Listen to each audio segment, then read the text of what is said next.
me, Father, for I have drastically sinned. An incredible range of trespasses. Mortal sins, venial sins, eternal sins. There's no act of depravity I'll turn away. How many Hail Marys should I do? Make me an offer.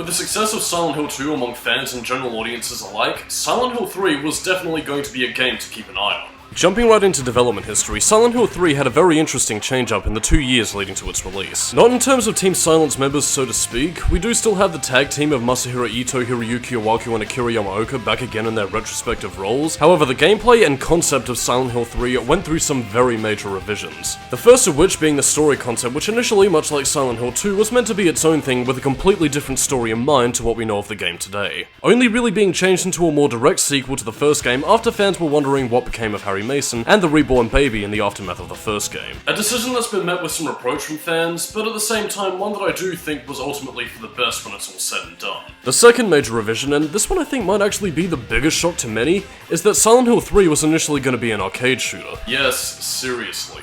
Could you imagine the backlash that would have came to Silent Hill 3 if this had been the next main series game? Reportedly, the rail shooter concept was brought about due to the low sales of Silent Hill 2 in Japan, or so I guess, so take that with a grain of salt. But even still, with this in mind, it does confirm a few suspicions about Silent Hill 3 that I've had for some time now. Particularly in the time and budget aspect of the game, which, now that I give it some thought, makes a lot of sense considering the game's overall quality. Needless to say, after a major course correction, Silent Hill 3 was right back on track, giving the protagonist reins over to Harry's new daughter Heather Mason, with a plot centering around the conclusion to the Alessa storyline. Since I've already touched upon my first Silent Hill 3 encounter many years ago during my Silent Hill 1 review, to talk about a little bit more recent history when I actively picked up the game again and started playing the game back around 2009, jumping right in after Silent Hill 2, I had an absolute blast with this game. It didn't beat out Silent Hill 2 for me obviously, but back then, Silent Hill 3 was still a damn fine game worthy of the Silent Hill moniker, and for many years after the game's release, I held it up to being a golden standard for the series over the other games in the series post-Team Silent. So with that said, let's head down to the Central Square shopping centre, grab a bite to eat at the local Happy Burger, and I'll tell you all about it. So the plot kicks off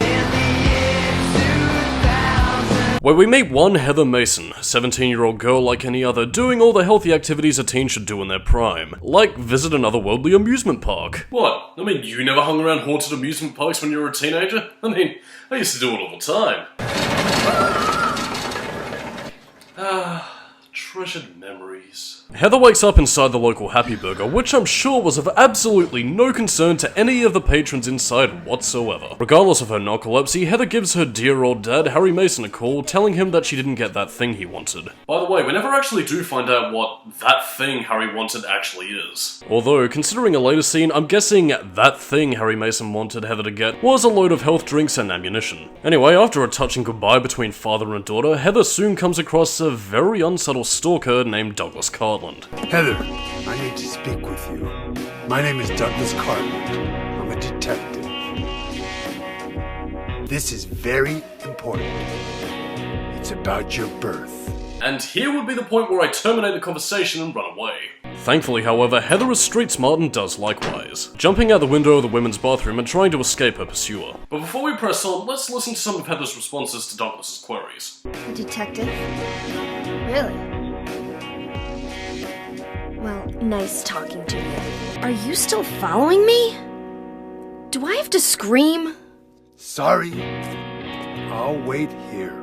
I'll show off more examples as we go on, but major props to the acting and writing on display here, because as you'll see later on, Heather is by far one of the most realistically written teenagers I've ever seen in a video game. And trust me, that takes some doing, especially considering some of the examples I've seen of teenage writing both before and after Silent Hill 3's release. Anyway, after finding her path blocked, Heather heads back inside the shopping center to find the place oddly abandoned. Finally finding someone alive, the woman Heather meets is very Dahlia Gillespie in terms of mannerisms. They've come to witness the beginning.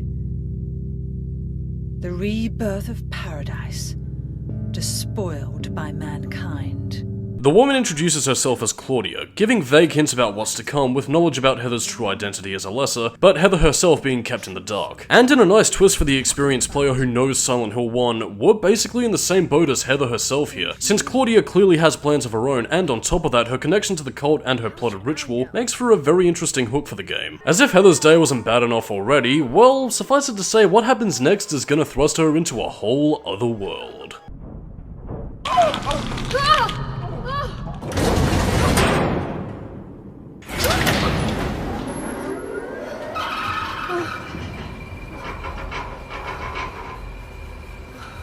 Not even a kid could believe in this.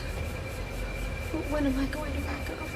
That being said though, it also acts as an introduction into Silent Hill 3's style of horror. Whereas previous games would slowly submerge you into the nightmarish world of Silent Hill, Silent Hill 3 on the other hand goes for a much more confronting style of horror. But to say that Silent Hill 3 is just jump scares and nothing but would be doing the game a huge disservice. Keep in mind that we are dealing with Team Silent here, so the horror is given an extra layer of symbolism with the presence of the Vartial creature hovering around an obvious pregnancy metaphor, and given how the game overall presents these images to you, the player, it's there for you to interpret in a way that Masahiro Ito's excellent design allows you to interpret. There are plenty of great examples of this, and I will point them out throughout the review. However, one point of contention that I do have throughout all this is the way in which Silent Hill 3 portrays horror compared to the rest of the series. But I ramble too much, so in the meantime, enjoy this.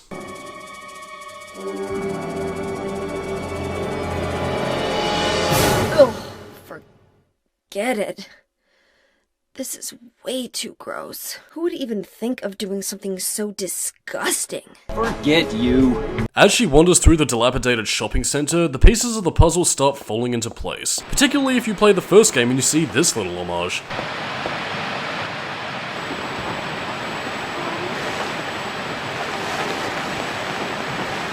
All of this culminating in a very familiar face in a strange place, the Split Worm. And after vanquishing the penis monster, the shopping center returns to normal, and Heather encounters Douglas again. Heather rightfully suspects that he's working for Claudia, and while Douglas says nothing to the contrary, he clearly wasn't aware that Claudia had powers of her own. Douglas is just as in the dark as Heather is in this case, but even despite that, she's not exactly on trusting terms with our shabby detective friend. Despite all this, Heather ruminates about what Claudia was talking about in regards to her past, quickly running off down the subway, leaving Douglas to his thoughts. For the next 3 levels, so to speak, we're treated to a very linear series of events where the otherworld and monsters follow Heather on her way home. It's not that what happens here isn't fun or terrible by any means, but it bogs the pacing of the story down when all that was really needed was for Heather to get in the subway, go home, talk about her adventures with her dear old dad over a bowl of Harry Mason's famous churros. You could argue that this happened so early in the game that it's inconsequential in the grand scheme of things, but my problem with it in terms of story is mainly in how the lack of flow stagnates a bunch of random scares, and the story revolving around the gameplay rather than the gameplay revolving around the story. I suspect this might have been a result of the game's origins as an arcade shooter where you went from level to level taking down monsters in a different backdrop,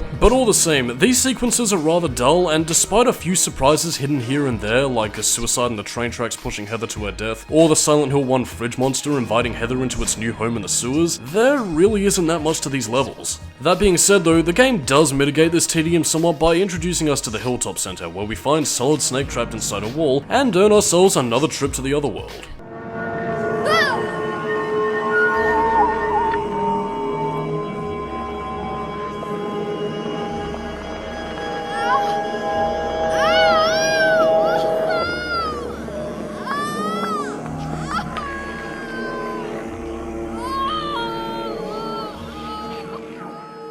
Anyway, after Heather beats up a bathtub, we then meet another one of Claudia's band of merry freaks, Vincent Smith. Like a total snake, Vincent isn't exactly the most trustworthy of individuals, speaking about how Heather's knowledge of her past is very shaky at best, and how Harry apparently told her nothing about what transpired in Silent Hill so many years ago. Something which elicits a very interesting reaction out of Heather. So Harry didn't tell you anything.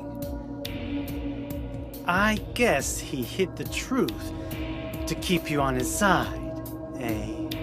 That figures. He's a pretty sneaky guy. Don't talk about my dad like that! Very protective of the man who raised her, and also one who's very quick to anger when someone provokes her. However, Vincent himself doesn't exactly win Heather's confidence, for as sneaky as he can be. Doesn't this place get to you at all? Oh, it gets to me alright. Well, to give this area of the game a little bit of credit, it is decently designed from an otherworld perspective, and it has a lot of cool visual imagery, a lot of fun challenges, save for one very annoying enemy type, but more on that in the gameplay segment. All of which capping off with a fairy tale-esque defeat for a monster called the Glutton. Whereupon reading a fairy tale about said monster that ate all the knights and villagers, wherein a priestess was then summoned by the king to convince the monster to leave the village and its people alone. As you'd expect, this didn't go very well as the monster ate her, and by pulling a Jesus Christ and resurrecting herself, she uttered the words "Tu fui ego eris," and thus the monster died a very swift death. Which, for those of you who don't know, it basically translates out to something akin to, "As I am now, so too shall you be." The phrase itself meaning that because the priestess had died, the monster would die with her upon the utterance of those words. Which does kind of make you wonder why Heather doesn't get the idea to use these words like all the time, since basically all the monsters in the Hilltop Center are pretty much dead when she utters those words. That would be nice. After clearing the Hilltop Center, Heather is free to run all the way back home to our dearly beloved God-Slayer Harry Mason himself, where fate, it seems, plays its cruel irony on his adopted daughter. Dad?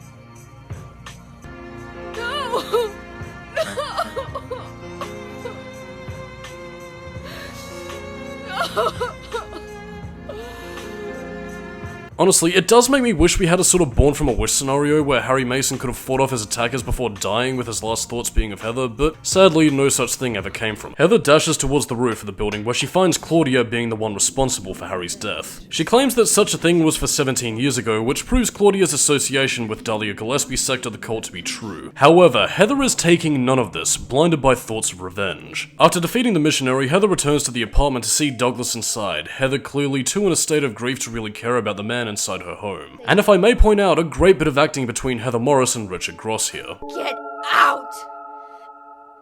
This is all your fault! If it weren't for you, I'm sorry. then go! If it'll make you feel better, I will. Giving Harry an impromptu funeral, Heather decides to reluctantly team up with Douglas, vowing revenge against Claudia. And while reluctant to trust our rough living detective here, Douglas is earnest enough to try and win Heather's favor by giving her a lift to Silent Hill, alongside a line that retroactively makes me tear up. You know, you might die too. That's fine. Nobody's gonna cry over my grave.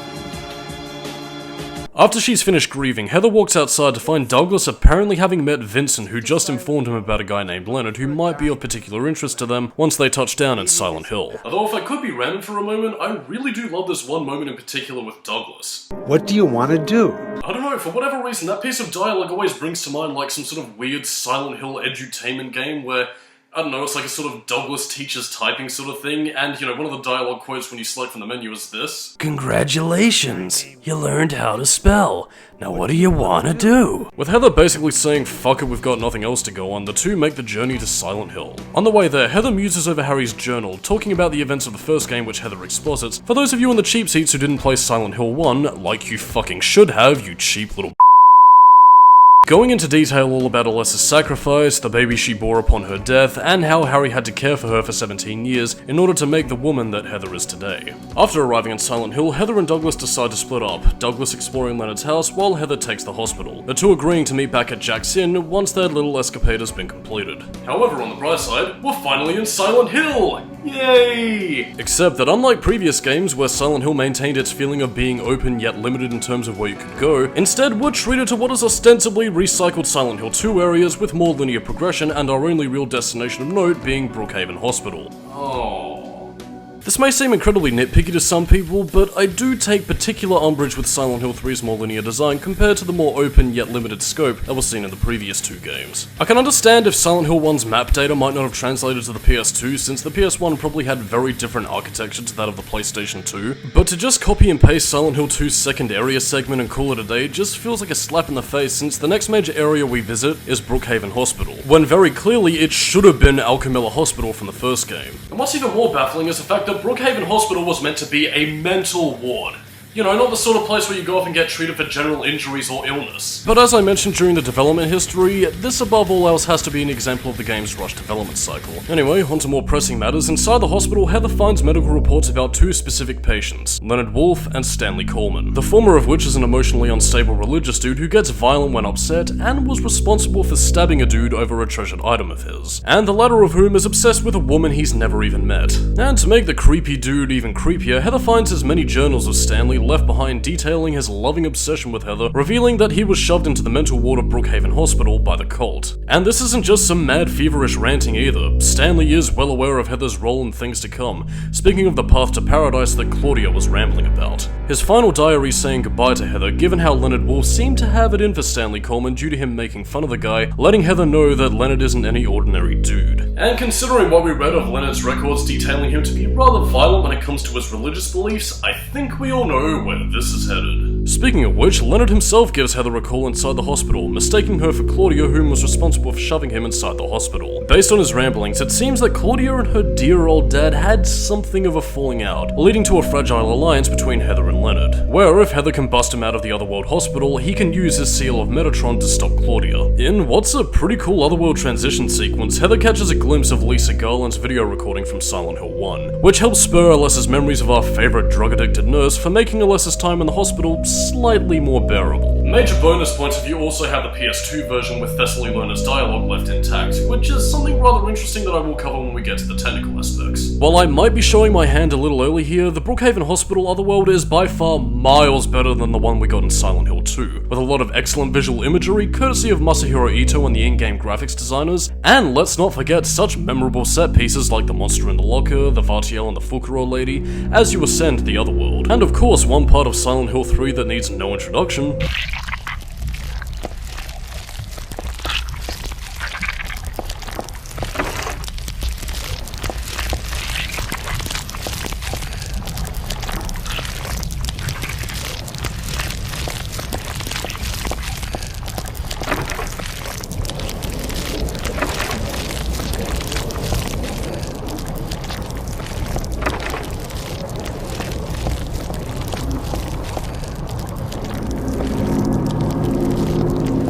Sweet dreams, kiddies. Thank you for that. But there's no reason to despair just yet, my friends, because this being the occasion of Heather's birthday, it seems that somebody decided to call in and give her some well wishes.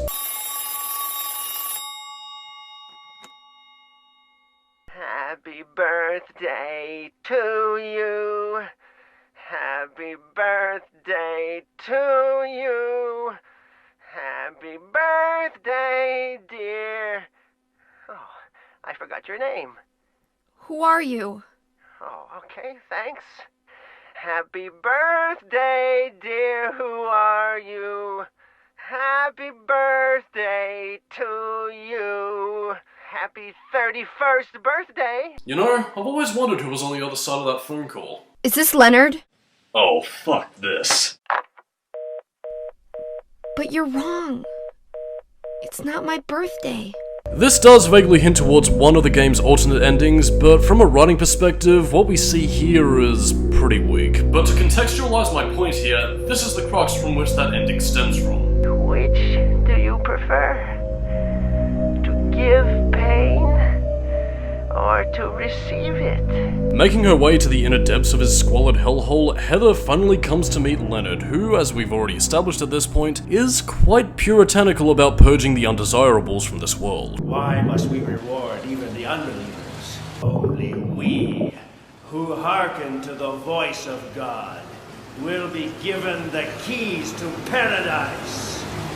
Don't you think so, Heather? With Heather being very blasé about Leonard's ravings about world cleansing, the dude becomes enraged and emerges out of the sewer water looking like something I shat out after a night of hard drinking and eating burgers. And keep in mind, this isn't the other world playing mental games or mind tricks on Heather to cast the illusion of a monstrous form.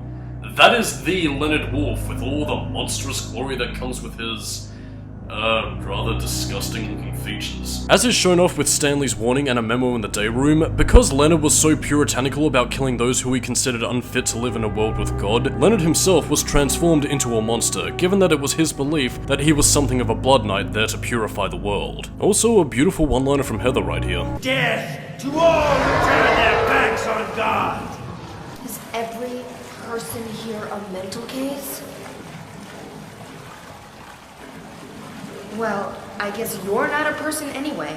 While she is cracking a joke at Leonard's insanity, given how frightened and headstrong Heather has been in the past in terms of her reactions to the other world, it's a brief moment of reprieve that does endear us to the character, which is always something I appreciate. With Leonard defeated, the world shifts back to reality, where Heather awakens in the hospital with the seal of Metatron in her possession. Meanwhile, with Claudia and Vincent, the two cult members are in a heated debate over why Vincent sent Heather to meet Claudia's father. Vincent, being his usual slimy self, feigning innocence with cheesy jokes around Claudia's fanatical devotion to the cult's teachings. The divide made very clear between the two, with Vincent's love for material possessions, whilst Claudia seeks out the comfort of religion and God as an escape from her abusive world. Holding hatred in her heart for the abusive cruelty that Leonard inflicted upon her, craving God to take all the pain away. Vincent trying to say as much in order to give Claudia a smack of reality that she desperately needs, but the delusional lunatic clearly is having none of that. This marks a bit of a turning point for me in terms of Claudia's character, where she kind of splits off between being a character in her own right and being in terms of her role as the antagonist of the game.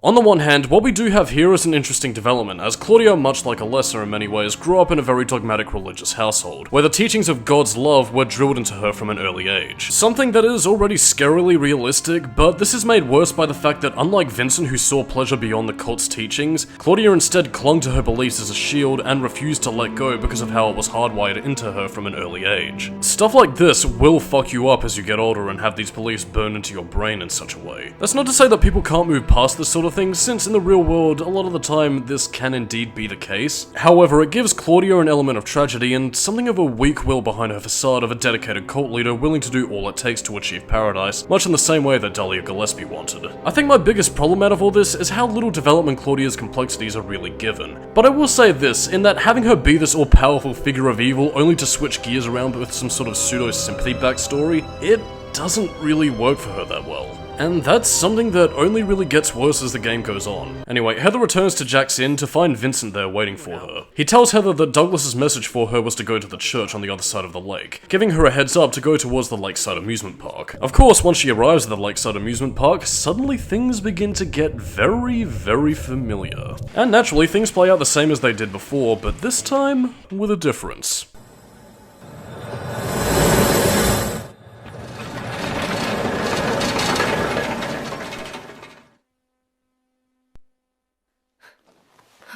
Meanwhile, Douglas is absolutely livid at the fact that Claudia was screwing with him about Heather's past, while Claudia herself keeps up the demure act. She continues to rave on about her vision of paradise, which Douglas clearly doesn't agree upon, and pretty much says what the audience is all thinking. No this, no that, no nothing. A paradise? For castrated sheep, maybe. Sounds pretty boring. Anyway, back with Heather, she continues her jaunty walk through the lakeside amusement park, where she finds the Borley Haunted Mansion. More like the Barely Haunted Mansion? Shut your stinking mouth, bitch! Oof, tough crowd. In another one of the game's memorable sequences, Heather is treated to a cheesy, albeit darkly comedic tour of the mansion, with crushing spiked ceilings and dead bodies narrated by this very cheerful voice.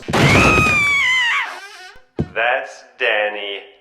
A quiet young man, but quite friendly as you can see.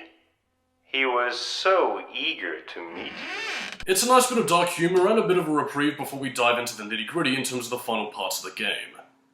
That is, until we get to this segment.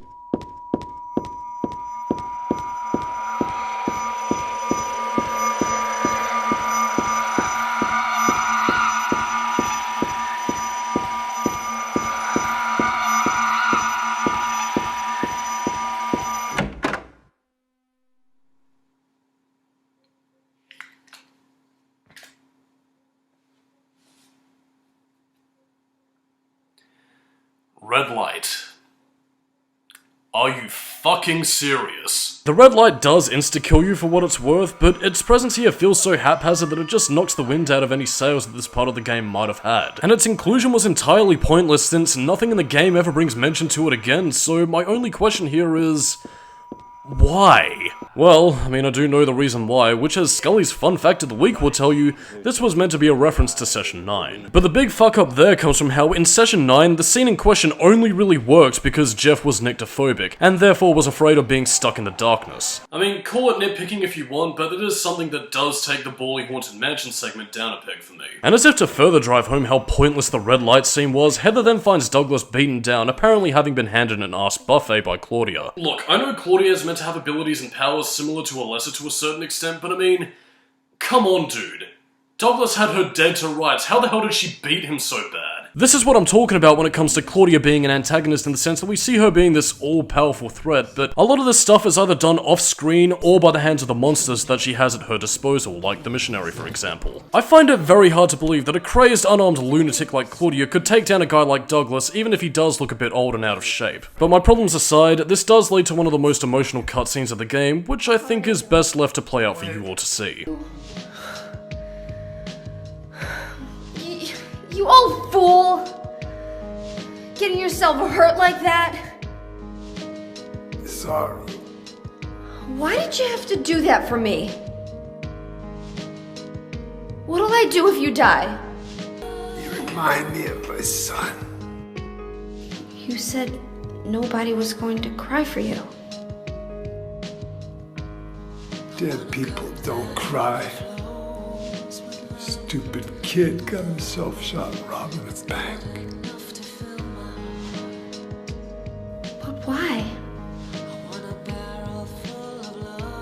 Maybe because his pop was a penniless good-for-nothing. The acting, music, everything here is absolutely on point. And by God, does this break through my defenses in a way that I never fucking expected. Especially with Richard Gross's performance here, which really does sell it here. But the writing and performances of Heather herself keep things from being overly maudlin, with somber but playful lines of dialogue like this. You think you're Superman or something? You know, I always wanted to be him.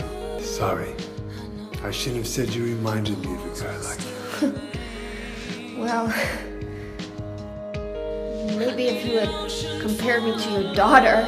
If there's one thing that I can say with absolute glowing praise of Silent Hill 3 in terms of its story, it'd be the depth and complexity of its characters as you've seen right here. With time running out, Heather chooses to press on, coming across familiar turf as she sees notes left behind by Harry from 17 years ago, leading Heather to the merry-go-round where Harry killed saved Sybil Bennett, and in a nice parallel, Heather has to do battle with the memory of Alessa. The aftermath of which revealing that Alessa herself, deep down within Heather, wanted to stop God from being born by killing her current incarnation, in order to do so, wondering why her third regeneration was being so foolish as to keep on living. As it turns out, the carousel was in fact a convoluted elevator down to the cult's other church, which Heather uses to reach what can be considered the game's nowhere section. And inside the church, she finds Claudia there waiting for her. After yet another spiritual rambling, Heather gets playful and feigns being the true Alessa in the vain attempt to convince Claudia to give up her crazed dreams of castrated sheep heaven. Suffering is a fact of life. Either you learn how to deal with that or you go under. As you'd expect with Claudia, it's all in one ear and out the other. Heather's contractions begin to worsen as God's birth draws nearer, feeding upon Heather's hatred of Claudia so that it can gestate before it's primed and ready for the ritual. Claudia leaves Heather to further curdle the anger needed for the ritual, and it's here where things begin to diverge in terms of endings. At a certain point, Heather will come across a confessional booth where a distraught member of the cult will speak about the sins she committed, resigning herself to her fate if only she could look upon her child one last time in the afterlife. The implication being that in order to serve the cult's purposes, she ended up killing a girl who might have had something to do with her daughter's death. With the woman begging for salvation, at this point the player is given a choice to either forgive her or say nothing and leave the woman to her grief. This presents an interesting moral quandary here, and the right answer isn't the one that you might think. Without spoiling anything, this choice has no real effect on the game as a whole, and is likewise merely a footnote in terms of getting the alternate ending. But I will say that from a writing perspective, Silent Hill 3 makes the cult far more interesting than I think most Silent Hill fans are led to believe. When it comes to Silent Hill fans, there's usually a big divide in terms of how people feel about the cult. Some liking them for what they bring to the table, while others usually dismiss them as being nothing more than drones with a kill the non-believers mentality. But I've always felt like people who claim the games featuring the cult are all just bland and one-note villains are often way off the mark. Especially in Silent Hill 3's case, since the only kill the non-believers member of the cult that we actually see in the game is Leonard Wolf, who the other cult members had absolutely no problem throwing his ass into a mental asylum and throwing away the key. And as we've already seen with Vincent, the woman in the confessional booth, and another unseen member that we'll be meeting later on, they all worship the same god, but every person within this religious institution is entirely different from one another. Vincent having a love for material possessions, Claudia clinging to her childish sleep talk, and the woman holding regrets for killing an innocent girl. Stuff like this is legitimately interesting, not just for the sake of horror, but also from a psychological perspective too. Silent Hill 3 does a fantastic job of bringing all of this to the surface, and I really wish we could have gotten a little deeper with that. You know, really diving into how somebody like Claudia could have easily seen the world as this nightmarish, disgusting place that only God's love could purify. I don't know, maybe a Silent Hill Shadow Memories 2 could do something with this sort of premise? I don't know. And to further this point, as an audio tape would reveal between Vincent and another member of the cult, yeah, not even Claudia's own people really seem to like her, considering her a few fries short of a Happy Meal. They don't say it aloud obviously, but the resentment is there, and if nothing else, it does give a nice bit of context as to just how isolated Claudia truly is, and probably why she holds her religious beliefs so close to the chest. And speaking of the devil himself, let's see who just decided to drop in unannounced. Hiya, Heather. You show up everywhere, don't you? Taking offense at Heather's notion of him being on Claudia's side, he tells her that he cares little about Claudia's plan, and being the lazy bastard that he is ostensibly using Heather to stop Claudia, with his primary motivation being, I always hated getting all hot, sweaty. And then of course we get to this scene. You feel excited when you step on them and snuff out their lives. Are you talking about the monsters? Monsters? They look like monsters to you? Oh no. Oh my god, are we killing people?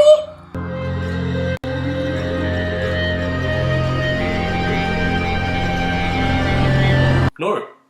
Well, at least not people worth a shit. I'm kinda surprised people look for depth in this line because I don't think there's anything to be found. To put it into context here, no. Most of who were slain were monsters born of Alessa's nightmares, recontextualized by God growing within Heather's womb. The only examples of people who have become monsters at this point is basically just the missionary and Leonard himself. Leonard, due to him killing Stanley Coleman and his unwavering devotion to commit the sin of murder, which transformed him into the state we see him in during the boss fight. And as for the missionary, well, I think the jury's still out on that one because it seems to be vaguely implied at best, but at the same time though I don't think there's really enough evidence in-game to suggest that they're meant to be cult members that were transformed, or if they were just monsters that are under Claudia's command. It's a moral question that I think the series has handled kinda mixed depending on which games you go to. In fact, I think it could be argued that Silent Hill Downpour handled this concept the best out of every other game in the series, but we'll cross that bridge when we get to it. As we go through the church, we come across a few familiar areas that get some nostalgia running, like Alessa's bedroom, the Alchemilla Hospital basement, as well as the Midwich Elementary School classroom, all rendered in spiffy PS2 graphics. Speaking of Silent Hill 1, a recreation of Harry's bedroom appears and Heather uncovers Harry's diary where he speaks about the aftermath of the first game, saying that regardless of whether she's Alessa, Cheryl, or Heather, she is his most beloved treasure, and while he struggled with thoughts of doubt or thinking her as only a replacement for his lost daughter, he loved her despite it all until his dying breath. All of this really goes to show what kind of character Harry Mason really is, and even despite not appearing in the flesh, it's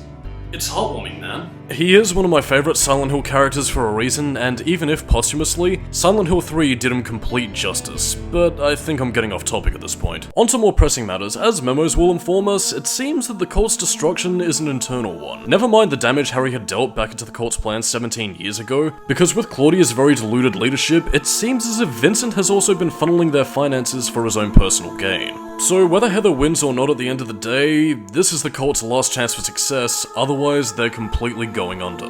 So with that in mind, let's finish this. With Heather having the seal of Metatron in her possession, Vincent decides that now is the time to make his move to stop Claudia's madness. Heather joining in soon after, where he gives the signal to act now. Heather, go ahead and kill this crazy bitch! Needless to say, Claudia decides to cut Vincent's rambling short. You go to hell!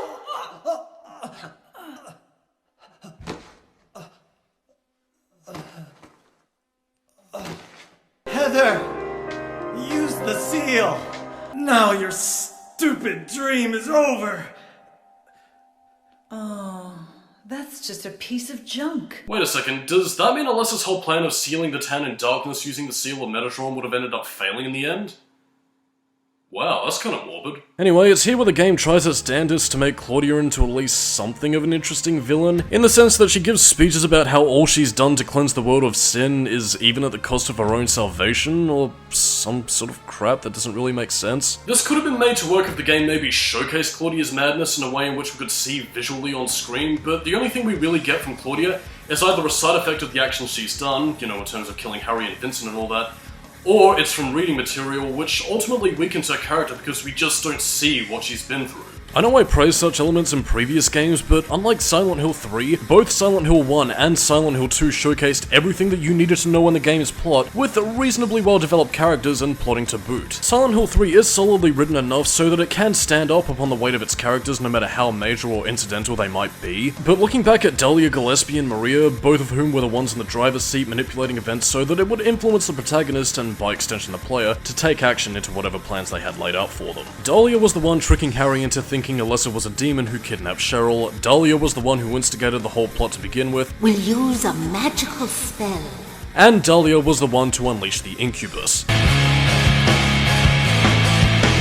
No, not that incubus. God. And by the game's end, while batshit crazy, Dahlia was the true villain of Silent Hill 1. Silent Hill 2, fittingly enough, played with its duality of James and his love for Mary. Maria was James wishing for his life and freedom back, so therefore Maria reflected that addictive desire for self-gratification. Whereas Mary, despite all the abuse she held towards James during her sickness, she clearly wanted her husband to move on and live his life to the fullest. And here in Silent Hill 3 we have Claudia, but all of her actions are indirect. She instigates the plot, but that was bound to happen anyway because Heather was a reincarnation of Alessa, and God wasn't destroyed by the end of Silent Hill 1, so the cycle was only reset circa another 17 years, until the time of God's birth would be at hand. She doesn't kill Harry Mason, but instead sends the missionary to do it for her. This is exactly what I'm talking about when I brought up the Born from a Wish scenario earlier, in the sense that if we maybe saw Harry Mason, or at least got to play as him fighting off some monsters before Claudia was the one that gave him the finishing blow, you know, that maybe could have helped her out in terms of earning her some villain points and someone who we'd legitimately hate. We're told that she's doing this for a noble cause to save the world from itself and its sinful attitudes, as background documents found in her bedroom would allude to, but this is all told to us. Never once is it displayed or seen to give her points any sort of credence, so I'm just sitting here wondering what the point of it all was. And when it's all said and done, I don't know whether to feel sorry for her and all she's been through, or to pity her because of how utterly fucking deluded she is. But I'll tell you one thing she isn't, and that's a compelling antagonist. Granted, I don't need all my villains to be mustache twirlers or generic evil like Dahlia was, but I think Hiroyuki Owaku really should have given Claudia's backstory a few revisions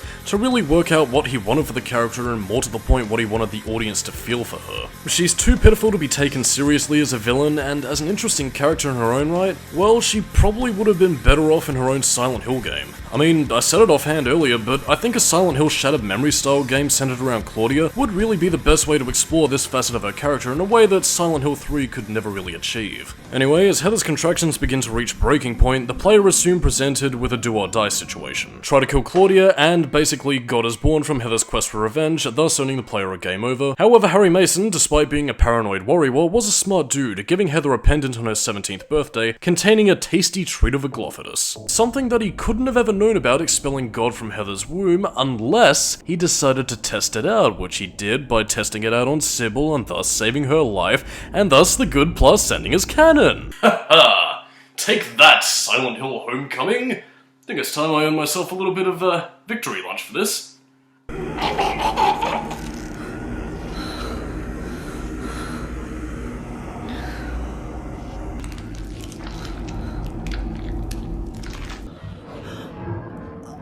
Claudia!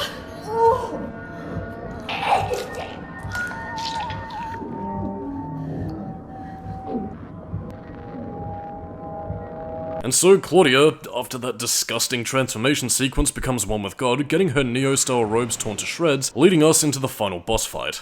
Can't be dead. I was gonna kill you. You vomit up a demonic god beast and that's your first and foremost reaction? Priorities, Heather. Do you have them? Cause if you do, you gotta share it with us. With me. You gotta think about the team, Heather. You gotta think about the team.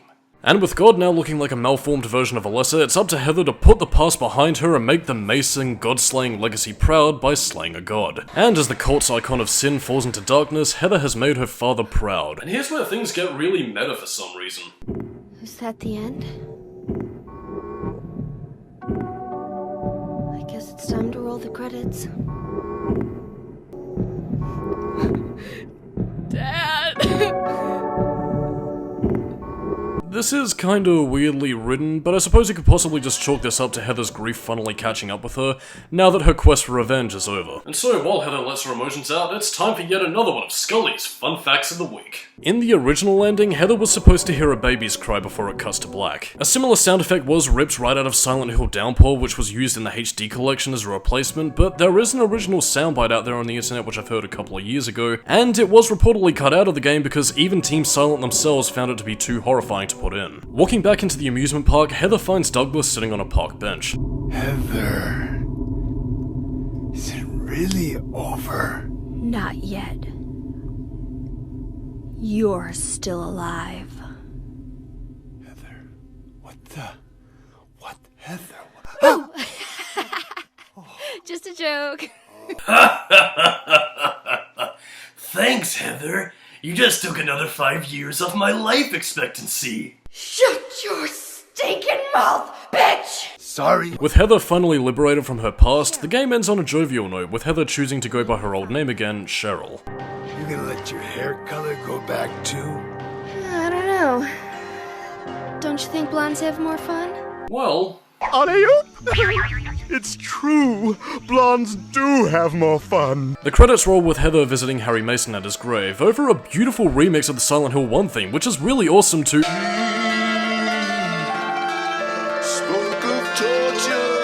I now rescind my praise, because sweet crispy Jesus flame grilled to perfection, those vocals suck. No disrespect to Joe Ramosa personally, but his vocals are really off-putting here. But with all that said, that is the plot of Silent Hill 3, the epic conclusion to the Alessa storyline. The plot as a whole is solidly written, with a lot of great characterization containing depth for even the most minor of characters. Big praise going to Hiroyuki Iwaku for his writing on Heather herself. I've seen so many pieces of media over the years that have absolutely no idea how to write teenagers. Either they're generic Hollywood fodder, anime stereotypes, or written with the mindset of, "How do you do, fellow kids?" But out of every teenage protagonist I've ever seen in any piece of media, Heather Mason is by far one of the best written that I've ever seen. She's very no-nonsense and ready to face down the other world and its monsters, but likewise, she does also show fear, despair, and will break down when things get overwhelming for her. And when that does happen, she's quick to anger, very cynical, and will often have a snarky bite of humor when she feels the need to mouth off at people. This is a character that I think anybody could relate to, and especially for the time in the early 2000s where a teenage audience was likely playing this game, I think you can very clearly see why Heather would be up there as one of the best protagonists in survival horror history. The game also does extremely well in characterizing Douglas, with how he's a well-meaning bystander dragged into a world that he doesn't understand, doing his best to make up for his mistakes and very clearly being tired of his old age and life at this point. His backstory with his son, while brief, does work in making the player sympathetic to him, and honestly, I cannot give enough of my kudos to the late Richard Gross for his performance here, because this is some incredibly powerful stuff. Vincent works well as a slimy manipulative presence, the cult is given some much needed fleshing out, which I very much appreciate. In fact, in the end, the only two weak links here were Claudia, which I've already said my piece on, and the other flaw in an otherwise impeccable story is the bizarre need for an alternate ending. And that really saddens me, because alternate endings are usually the thing that Silent Hill excels at. To go into detail here, we have three endings. The normal ending, which we've just seen, the Silent Hill tradition of a UFO ending, which we'll get to in a little bit,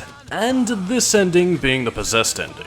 To achieve this ending, Heather will need to kill as many enemies as she possibly can, which is why it's recommended to play on hard mode to achieve this. And once you reach the confessional booth, you must choose to forgive the woman for her sins. Doing so will showcase the same scene at the end of the normal ending, however Douglas is dead, and it's implied, not shown, but implied, that Heather killed him under God's will. How the hell does that make any sense, since God is dead and Heather is free of its influence? Hell if I know. It kinda reeks of being there for the sake of tradition, rather than telling a story that Hiroyuki Iwaku really wanted to tell. But while it is lacking in places, I can see some instances where this ending could have been palatable. The entire purpose of the happy birthday caller being there to build up this ending with his whole give pain or to receive it.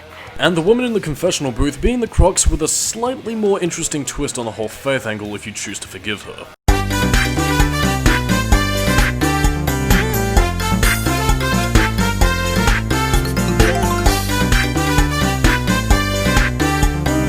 Conversely though, there is a pretty good reason to get the UFO ending of the game because honestly, I could really use some cheering up after seeing that. This ending is achieved on a second playthrough by attaining what has got to be by far the weirdest weapon in a Silent Hill game, the Sailor Moon power-up.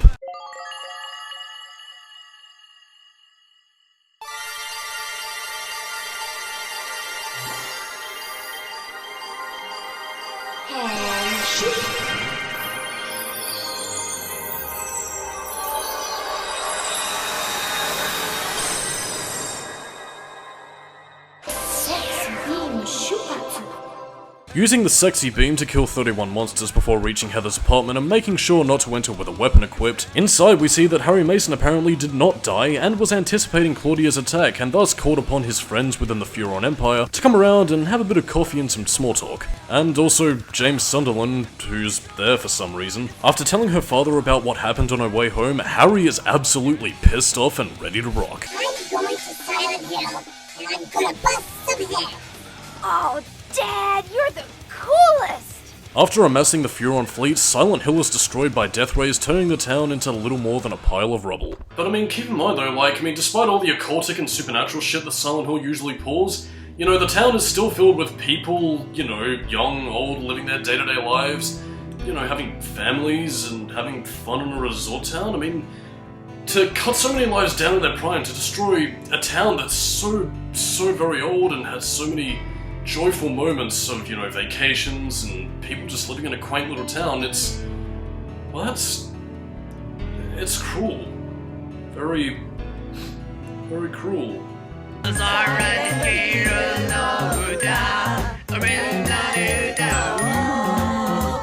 Oh well, hooray!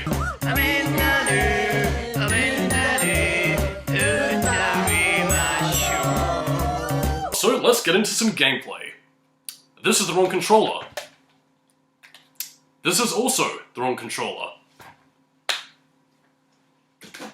Here's the right controller. For those of you on the cheap seats, let me fill you in on the basics. The game utilises the same tank control scheme seen in previous games, however the controls this time around are buttery smooth, extremely responsive, and by far the best usage of tank controls I've ever seen in any horror game. The controls are so refined that, honestly, I think despite some newcomers' apprehension towards the whole tank controls thing, I am absolutely firm that anybody can slip into Silent Hill 3 and feel like they're in complete control of their character. While you utilise the same methods of attack by readying your weapon and firing away, or hitting things with two modes of strength and speed, the game also does go out of its way to add some neat little touches here and there. Like how on the normal and hard modes of the game, Heather will wobble and fall off ledges if you nudge the analog stick too far. Where Silent Hill 3 majorly changes things up is with some additional elements added to the inventory screen and combat mechanics. For one thing, the inventory screen is now divided into 3 segments: plot-related items, weapons, and supplies. Such a thing is a trivial addition, but what's most interesting are the supplies that you do get to play with, namely the perfume and beef jerky mechanic added into the game. Some enemies will be attracted to Heather by the perfume she uses, and in doing so, by laying out a piece of beef jerky, this is intended to distract the enemy by having them munch down on the jerky while Heather slips away quietly. At least, that's the principle, because when it comes to actually using the mechanic, it's about as useful as a 6-pack of canned juice. The biggest problem stemming from efficiency, and also how few, if any, situations that you'd ever end up using this mechanic. In previous games, oftentimes the best method of avoiding enemy contact was to run like hell and make it towards the next door, avoiding enemy attacks by being very swift with your movements. And unlike a game like, say, Forbidden Siren for example, this isn't a stealth game, and as such, Silent Hill 3 doesn't really have the level design nor the enemy AI patterns that would really incentivize you to use the beef jerky at all. I'm grateful that the game doesn't force you to use the beef jerky in a stealth section, akin to the Hollow Guys thing from Ratchet & Clank, but all the same, this feels like a mechanic that Team Silent probably thought up as a cool concept, but just sort of half-assed it without really thinking it through. And speaking of half-assed concepts in Silent Hill 3, let's talk about the excess added to the game's combat. With the addition of body armor giving Heather extra protection traded for slower movement speed, what came as a result of this was making the enemies a pain in the ass to kill, as well as some very annoying enemies to boot. It does fix a criticism I had with Silent Hill 2 where the enemies were a little on the weak side, but what this creates in response is how enemies will start off being confronting and something that will scare you to the bone due to the game's very overt horror tone screaming in your face, but due to the repeated encounters of such beasts like the numb bodies, double heads, and pendulums, what might start out as, "Oh shit, I really don't want to fight those enemies. Eventually turns into, oh shit, I really don't want to fight these enemies. And it's not even as if they're particularly hard to take down because they die the same way any other monster has up to this point. The combat lacks any sort of mechanical depth to justify these mechanics, and likewise they feel more like obstacles that act as little more than bullet sponges, just so you can shut up Akira Yamaoka's excellent but annoying sound design constantly screaming in your ear. The absolute worst of these being the fucking slurper enemies. Not only are they very quick on their feet, but they can also knock you down with a charge attack and thus frustratingly wasting your time instead of making you intimidated by them like a good Silent Hill monster should. They aren't particularly scary and they also aren't very hard to defeat, so they'll bug the shit out of you, and by the game's end, you'll be wishing that you could just too fooey ego erase your problems away because I honestly can't fucking stand these things. Yes. Yes. And that's why we need God. Oh, and can I just point out how fucking droll it is once we get to the Brookhaven Hospital? Hey, look everybody, it's the bada bing bang boob, the sexy noises again. Pushing aside Masahiro Ito's sexy nurse fetish 1 second, why the hell are there no puppet doctors in the game? Seriously, in Silent Hill 1, they were fucking terrifying alongside the puppet nurses who weren't sexualized in the least, and were far more terrifying because of it. But no, because Team Silent said fuck it! We're getting the slightly altered nurse design from Silent Hill 2 by reusing their assets, and thus sexy nurses are there for your masturbatory pleasure. Honestly, if you're gonna put the effort to try and pay homage to Silent Hill 1 with returning enemies like the Doublehead standing in for the groaners, then at absolute fucking least, try and bring back the puppet nurses. Sorry. I apologize.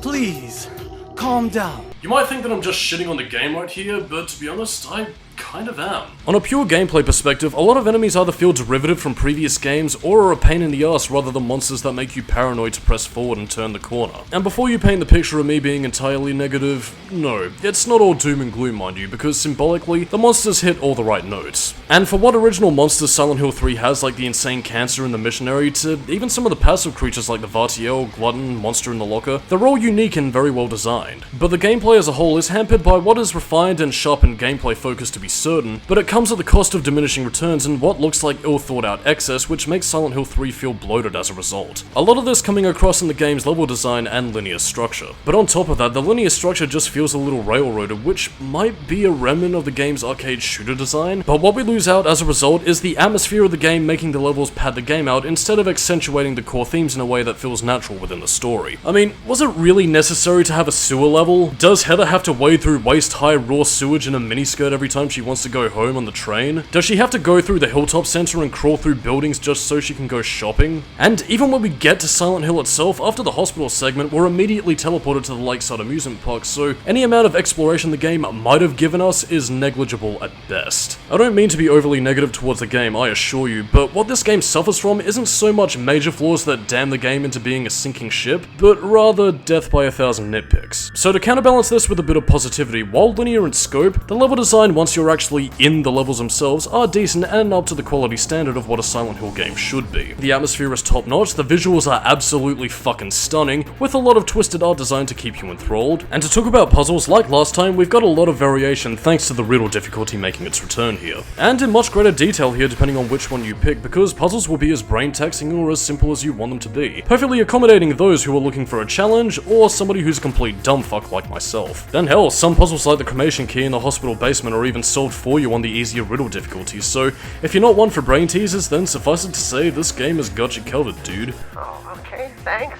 However, to curb some of that enthusiasm a little bit, another returning mechanic from Silent Hill 2 would be the combination mechanic, which sadly is just as situational as it was in the previous game. In terms of bosses, the game does little to excel from previous entries, the Split Worm being just as much of an evolutionary dead end as its predecessor, the Glutton being good for symbolism, but isn't even technically a boss fight really, and Leonard Wolf basically being a glorified game of whack-a-mole. As you hit Leonard, he dives down, swims for a bit, mate, feed, kill, repeat. The only three saving graces here being the Missionary, Memory of Alessa, and God boss fights. The Missionary for being what amounts to a human that for where you're at in the game requires you to at least keep on the move somewhat and avoid their melee attacks. The Memory of Alessa being alright in how she mirrors Heather's own weapons and abilities that you'd need to adequately prepare for during her attacks. And lastly would be the boss fight against God, purely for the climactic factor alone because it's had 2 games worth of build up at this point, and it does put up a pretty decent struggle even in its malformed state, which feels very satisfying to take down. Then, for doing so on New Game Plus, you're rewarded with a few surprises like additional weapons ranging from flamethrowers, unlimited ammo submachine guns, lightsabers, and even a Sailor Moon transformation. All of this alongside unlockable cheat codes that can be used to unlock additional shirts for Heather to wear based on what sort of codes you input, which also depends on which version of the game you own, which will very much be based upon certain conditions. Like how in the PS2 version it had some promotional codes with publishers like GameSpy for example. When it comes to my overall thoughts upon the gameplay, I am very split about what Silent Hill 3 does right and what the game does wrong. What the game nails is stuff that's been there since game 1, and in that essence, the focus of gameplay is executed with pinpoint precision here. However, the details and execution of some of the newer concepts needed a lot more thought and revision before really being implemented into the game, such as the beef jerky mechanic, the linear level design, and the added focus on combat, which really undercuts Silent Hill 3 as a result. I wouldn't say it ruins the game by any stretch of the imagination, because even as linear as this game is, once you're good at it, you can actually complete Silent Hill 3 quite comfortably due to its very short length. So, minus the padding, it can be a very addictive game to speedrun if you feel so inclined. But without wanting to mince words here, out of every Team Silent developed game, when it comes to the main gameplay experience by comparison to previous entries, this is by far the weakest entry in the Silent Hill series for me. However, I do want to preface this by saying that while there is a lot that I feel Silent Hill 3 lacks, this is the sort of game that I would say to a newcomer would probably be very similar in nature to Ratchet & Clank 3. In the sense that if you aren't actively looking or picking through the game with a fine-toothed comb, then the general quality of the franchise's established formula shines through, and you'll otherwise see Silent Hill 3 as a very polished product, up to the high-quality standards that we expect of Team Silent. And while gameplay might be where I'm most negative, let me tell you this right now. When it comes to technical aspects, I assure you, this is where Silent Hill 3 wins a lot of positivity from me. For example, the graphics are fucking amazing. It absolutely astounds me how well Team Silent were able to utilize the PS2's graphical capabilities to produce visuals on this scale, but the developers found a way and they pulled it off masterfully. From the character models, the environment design, to even some of the smaller details like the rain pattering on Douglas's car, to the incredible art design. Honestly, Silent Hill 3 to me looks better than some early PS3 and Xbox 360 games, which is a real testament to the talented people from Team Silent. Even the animation of the characters being just as fluid and on point as it was in Silent Hill 2, and combine that with the performances of the cast here, it really showcases Silent Hill 3's prowess from a pure presentation standpoint. And even during gameplay, the presentation itself goes one step beyond in the many texts and inner thoughts of Heather herself, coming across in the way in which she thinks about certain items and points of interest throughout the game. Like with the story itself, Heather's inner thoughts are written very naturally, speaking in a very snarky comic relief sort of way in situations which feel very natural, unlike Harry and James's more brass tack sort of description on things. Unlike those two dudes though, Heather on the other hand will give her opinion on whatever you decide to look at, which is great for flavor text and a keen bit of detail that will help endear you to the character during the game. And this is something that I do have to give a lot of major praise to, because I can name very few games that actually bother to put any effort into their flavor text like this. To close things off as far as visuals are concerned, one point of praise I would like to give in terms of the otherworld effects is what you see on your many travels through this wonderful land of blood, rust, and birth metaphors. Masahiro Ito's design work here is absolutely on point, and the details like how the blood tendrils will slowly slither across the walls, or the heatwave effect in the hospital, make for some absolutely nice visuals that really help sell the unsettling atmosphere that Heather has to face. And I mean no hyperbole when I say this, because Silent Hill 3's visuals are fantastic. And while we're on the subject of presentation, another key point I would also like to point out is how well Silent Hill 3 develops the cult, not just in terms of the storyline, but also throughout the various documents and memos you find in the game. Previous Silent Hill games usually had these to build up and strengthen the plot details, but with Silent Hill 3's more straightforward narrative, this gave Team Silent the opportunity to really develop the cult and showcase more of their roots and members in a way that no other Silent Hill game has ever done before or since. To be a little bit more specific, in Silent Hill 3, it develops the cult's etymology in a way where it isn't strictly pinned down to one specific religion. The god Silent Hill worships isn't based on one particular religion, like say the Christian god for example, but rather a pool of influences that the town made its own and forged its own religion with the signs and symbols that followed in its wake. A neat little detail in how Vincent was right about the seal of Metatron putting a stop to God. However, what he got wrong was that it was the blue halo of the sun that was the symbol with the ability to put a curse on God. A nice little addendum to how little attention Vincent paid to his religious studies in lieu of his luxurious lifestyle. The soundtrack composed by Akira Yamaoka once again is in top form, and like last time, knows exactly how to set the right tone for each specific scene. And in a nice bit of diversity from the Silent Hill 2 soundtrack, the atmospheric tracks here have a nice calming ambience, mixed with a sound that I can only describe as having a bit of a hip-hop motif. The biggest examples of which would be Walk on Vanity Ruins,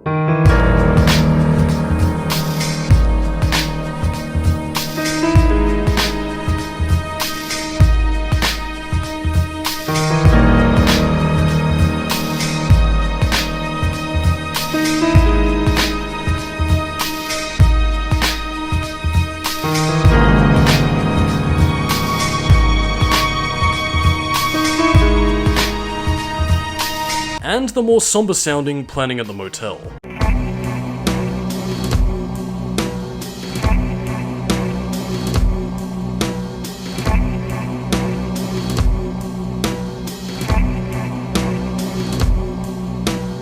Which, to be honest, reminds me a lot of the music you would hear from the bar from the game Freelancer if anybody's ever played it. Which, if you have, well, you dudes and dudettes are cool and, I love you. Unfortunately though, while Yamaoka continues to thrive in the atmospheric tracks as he has done in many games past, the same unfortunately can't be said for the horror tracks, which in my opinion are a bit of a letdown. Allow me to elucidate on what I mean here, because in Silent Hill 3, Akira Yamaoka only has two methods of unsettling the player. Eerie sounds in the distance, which is pretty damn good and stuff that will chill you to the bone, or instead he'll opt for LOUD NOISES! Silent Hill 2 also had this to a certain extent, but it's amplified far worse here, and for a soundtrack that's following up to Silent Hill 1's flawless horror soundtrack, it disappoints me for someone of Akira's talents. To err on the side of positivity, however, the vocal tracks are absolutely fantastic and live up to Akira Yamaoka's quality standard, and quite frankly, they're nothing short of beautiful, dude. We have the vocal talents of Mary Elizabeth McGlynn singing on the opening theme You're Not Here, alongside other tracks like Letter from Lost Days and Sun. So, on the whole, the vocal tracks are excellent, dudes and dudettes.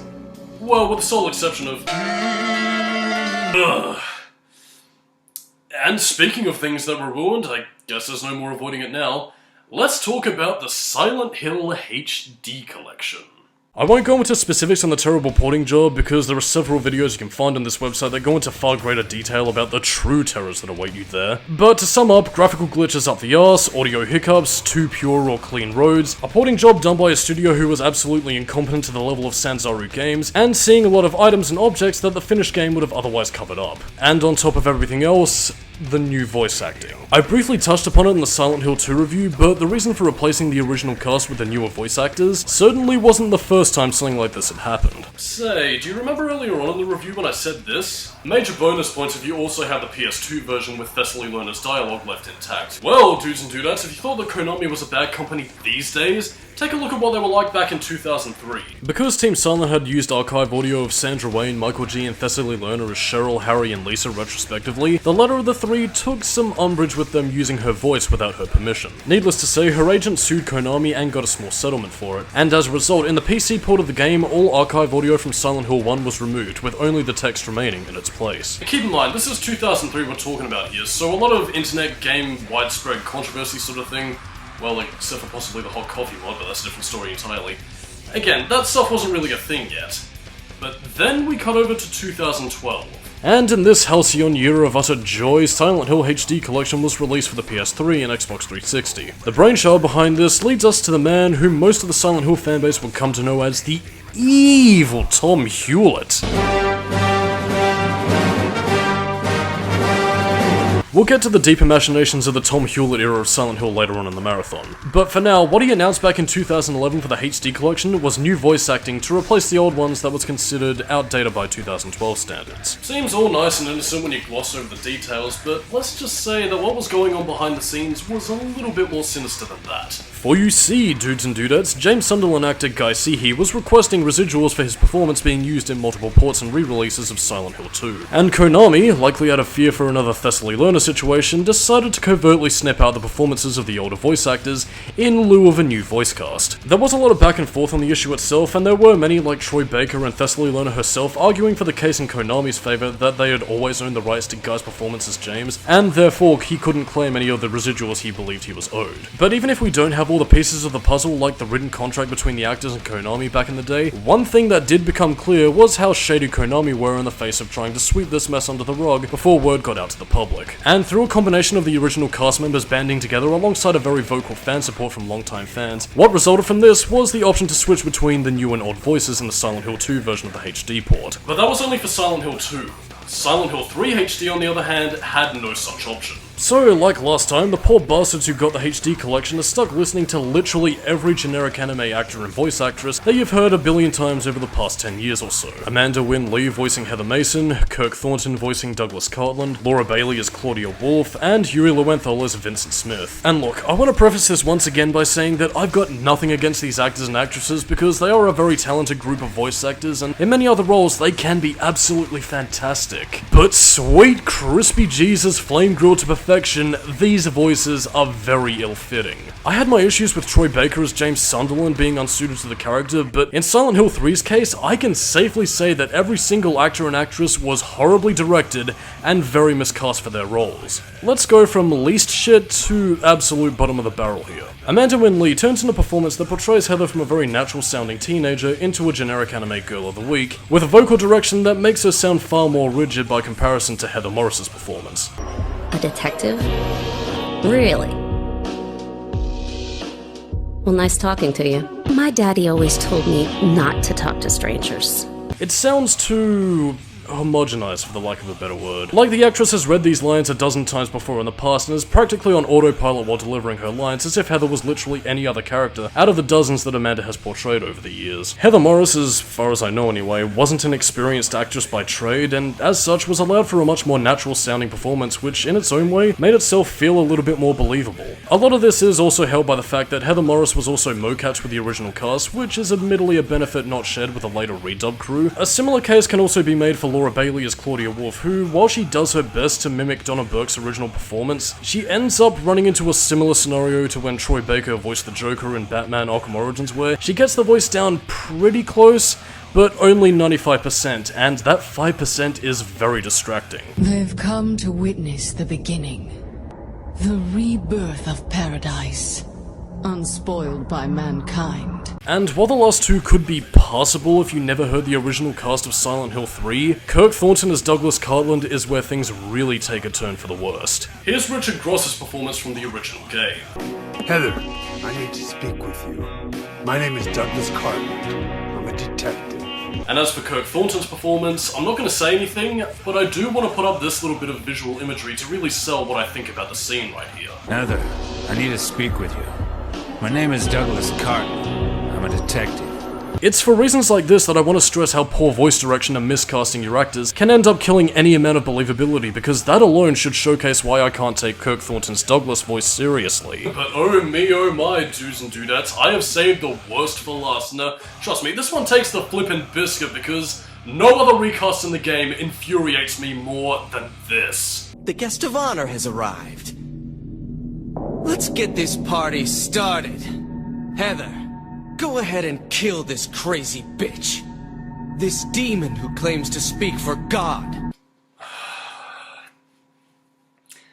Seriously, Mr. Yuri Lowenthal Esquire, could you at least try and make your voice sound a little bit different from your normal fucking speaking voice? You might be thinking that a lot of my complaints boil down to it's different and therefore ruined, but here's the thing. In a game like Silent Hill, a series that's taken inspiration from all manner of horror literature and B-movie thriller influences, making the characters feel real is of the utmost importance. And especially in the case of Silent Hill 3, the original voice acting was fucking immaculate, in portraying the roles of the characters in a way that made each and every one of them feel real. You can easily see yourself running into a girl who sounds exactly like Heather Mason, and I can say with certainty that I've certainly known people in my life who sound very similar to Douglas Cartland's original actor. And as for Claudia, Leonard, and Vincent, well, they sound just as you'd imagine them to, given their looks and personalities. Like with Silent Hill 2, this is the sort of thing that you can't just sleepwalk through as if you've done this role a billion times in the past, phone in a performance and then just wait for the check to clear. I don't mean to sound like a dick, I assure you, but to me, all these actors and actresses were miscast, and worst of all, given voice direction that leaves so much to be desired. In fact, ironically, the new voice cast actually ages Silent Hill 3's presentation as a result for being little more than generic video game voice acting fodder. That's not really great, but just sort of gets the job done and exists purely to pay the bills. And that's a travesty to me, because as you've seen during the story segment of this review, the performances of the original cast give us so much more out of the characters, and it really helped the audience bond towards the characters' struggles. But while listening to the redub, I just feel so detached because of how homogenized and silicon everything feels, which undercuts not just the voice acting, but also the atmosphere and tone of the game itself. And the atmosphere and tone of a Silent Hill game is integral to the survival horror experience. And you know what, to prove to you all that I'm not just being blinded by nostalgia or anything, we'll be seeing these voice actors and actresses again in a future Silent Hill game, and without spoiling anything, they do a much better job there than they do here. I'll say that much. But I think I've rambled on for long enough at this point, so with all that said, what are my final thoughts on Silent Hill 3? Whew. Silent Hill 3 really is something, man. For every bit of praise in its favour I could give, there's always a minor flaw dragging it down to some extent. The story is solidly written with a nice conclusion to the Alessa Story Arc, however it suffers from tacked-on alternative endings and some themes like the possession ending that are clearly not very well thought out. The characterization is amazing and very natural, to the point of endearing you to characters like Heather and Douglas, while finding the utterly reprehensible Vincent and Leonard to be greasier than a fast food employee. But Claudia, both in her role as an antagonist and from a development standpoint, is the weak link here, but I think I've rambled on for long enough about that. The gameplay is as good as ever, refining what we had in previous games and using all that knowledge and experience to craft a game that would terrify players more than any other Silent Hill game that came before it. However, the gameplay is dragged down by its own excess and mechanics that are seldom if ever used. Not helped by annoying enemy design and the fact that diminishing returns was really starting to settle in at this point. You might think that from all my critiques that I hate Silent Hill 3, but that isn't the case because I do enjoy this game quite a bit. However, out of all the Team Silent era games, despite their best efforts, this one is the weakest out of the four in my eyes. But being 4th place in a quadrilogy of games whose quality standard is absolutely fantastic is nothing to be ashamed of, and despite some of my harsher remarks throughout this review, I do still consider Silent Hill 3 to be a game worth your time, whether you're a newcomer or a returning fan to the series. In terms of recommendations, if you're someone who's never had the pleasure of playing Silent Hill 3 before, let me say this first and foremost. Get the PS2 or the original PC port, that is an order. And secondly, while Silent Hill 3's rushed development cycle might make these problems very highlighted if you know where to look, then you might find yourself seeing some cracks in the game's foundation. But otherwise, if you're able to take the rough with the smooth, then I'm very positive that you'll enjoy Silent Hill 3 for the polished game that it is, and have a really good time with it. And as for returning fans, chances are you probably already played this game and loved it, but if not, well then hopefully this review was able to articulate why you might come across some problems in Silent Hill 3. So on that note, I am Solidus Skully, keep it new metal, and next time on the Silent Hill Marathon, we're diving right into Silent Hill 4, The Room. And despite what can be said about that game, I think the one thing we can all agree on is that there is absolutely nothing as fucking stupid as the red light of death, which Oh no, it's the red light! Ah! It's being invaded by the other world, by a world of someone's nightmarish delusions come to life.